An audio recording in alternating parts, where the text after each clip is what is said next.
Hi everybody, welcome to Chapter 7 of our lecture, which is the idea of directive control behaviors. This chapter hits home to me because we've all worked at least once or twice for a boss who's extremely controlling and tells you what to do and how to do it. Our authors really tell you that you have to not be this type of supervisor, but I'm presenting this for you as presenting the facts. And that's really what I want to do for all of these conferencing models. The authors really have a 10 to 12 step process for each of these models. In the next 4 chapters, I'm going to go over each process one at a time and explain it. But I show you that this is the lowest form of supervision, and it is. I would hate to work in a building that conferenced like this. But I also don't like non-directive, and the authors say we should be dreaming and hoping that our schools get like that. The reality of the situation is I find that it's the 2 models that are in the middle that are the most important. So I'm going to present these to you, but try to think of that as we go through this and understand what this looks like and what this means. So there are 8 steps of the directive control model. Like I said, we're going to cover each one of them, and I'm going to try to explain to you a little bit what they look like and what they're supposed to be. I expect this model to agitate and bother you. If it doesn't, then there's something wrong, because it should. I would never ever supervise teachers using this model, but some people do. And I think, sometimes you have to know your enemies, and you have to know that people are using this model out there and what this model looks like. So the first step is you identify the problem. The supervisor has a general idea of what the needs and difficulties are, and the supervisor does not ask the teacher for input. They tell the teacher what needs to be done and what needs to change.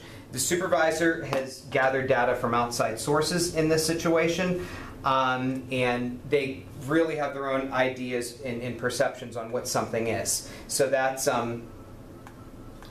important, because the supervisor really has already made their decision. And the fact that the supervisor's already made their decision is going to make things difficult in the first place. So asking the teacher for input into the problem, it's important that they ask the teacher how they see it and why do they think the conditions exist, and the teacher responds and defends himself based on it. The teacher is put on the defensive, and the supervisor has all of the power, despite the fact that they're being asked for input. It's difficult because you're asking for input, and then you're telling somebody that we're not going to take your input seriously. You listen to the teacher's perception, but you don't necessarily agree with it, but you listen to understand. This is the idea that the supervisor is basically going to listen to the problems, let the teacher rant, but then they're going to make a ruling anyway. The supervisor listens, but then continues. Then the supervisor processes the information and gives what they think the proper intervention is going to be. I think this is important. The supervisor acts like they're processing, but they have a plan in mind no matter what. So they're going to sit there and say, okay, I'm thinking now, but really the supervisor knows what the answer is going to be anyway. The supervisor has to act confident because they don't want to seem like they are listening to what the teacher's input is if the teacher gives anything. This is why, like I said, this model, I don't particularly like this model, and I think if a school operated like this, we would have big, big problems. So, stating the solution is determined ahead of time. Nothing that happened in that meeting really changed what the supervisor thinks. They're giving a direct order and direct instructions. The supervisor's not asking the teacher, they're telling them. If you make suggestions and you're using this model, you're not doing the model the way that it should be. You're telling the teacher how you're changing it, you are in charge, and you're the superior. I think you can see why I don't like this model, but once again, you're conferencing with the teacher, you're presenting it, and this is okay. I want you to know your enemies, know what the 2 extremes are before you look at the middle ones, which are probably approaches that you're more used to using. So asking the teacher for input. You really let them you really want them to be compliant, but you need to make sure that they understand why you're asking them to be compliant. You're telling them what you expect, and then following up with, how can I help you carry out the plan that I essentially designed for you? Modifying and detailing expectations. The supervisor solidifies the plans, builds in the necessary systems, resources, timelines, and criteria. Supervisor's going to outline you need to do this, this, and this at this point. The teacher is told these revisions and can't change them and do what the supervisor states. The use of I messages that you learned in early childhood. I feel insulted when you show up 20 minutes late. You give them an I feel. You did this behavior, and that's important. I think that's important when we're talking about detailing expectations. So then we summarize and we follow up on the expectations. The supervisor should follow up on the plan and check back in when they can. And the supervisor should ask the teacher to restate their expectations and restate if anything is confusing as well.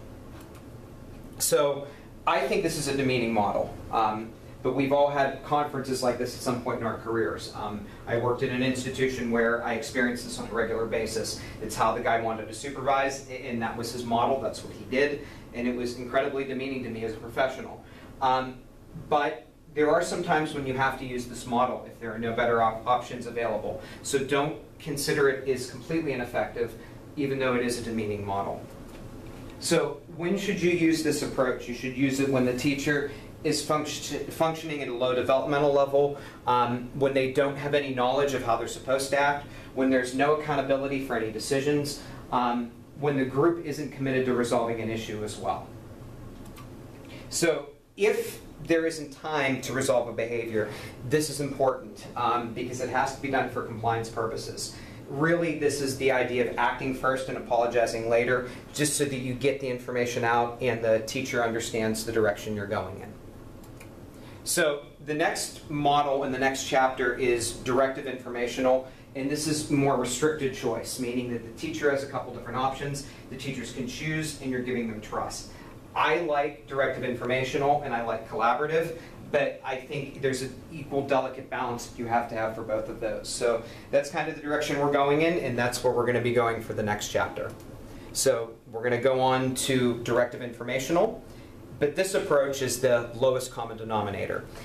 If you want to explore our textbook websites, we have simulations that show these models. I am not personally concerned with these. I'm showing how the models look, and that's my goal as the instructor in this class. So like I said, these are going to be fairly quick videos. So let me know if there's anything else that I can do to help, and I think we're moving in the right direction.